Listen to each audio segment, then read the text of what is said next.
Daniel Muka irrovina li ħajti fi ftit minuti.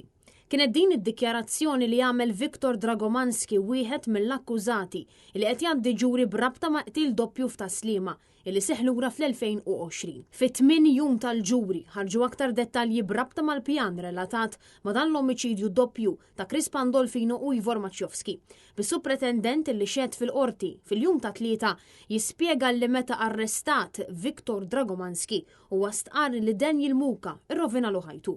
Fil-qorti perseduta mill-imħallef Natasha Gallia Xiberras ħareġ li dakinhar tal-omiċidju fit-18 ta' Awwissu tal-2020 Dragomanski kien miexi bil-kelb tiegħu meta Daniel Muka u Jesper Christiansen waqfu ħdejh bil-karozza u staqsewh sabiex imur magħhom għal biċċa xogħol.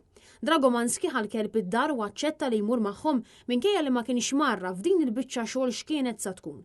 Fix-xhieda tas-supretendent ħareġ li Dragomanski kien wissa lil Muka u anka lil Christiansen sabiex l-arma tan-nar li kellu Muka ma tintużax u baqa' fil-proprjetà sakemm Muka u Christiansen daħlu fil-proprjetà fi triq Loker. U waqt li Dragomanski kien fil-karozza sema xi tiri u kien hawn li Christiansen ħareġ għalih sabiex jidħol fid-dar tal-vittma fejn sab lil wieħed mill-vittmi mal-art bla ħajja.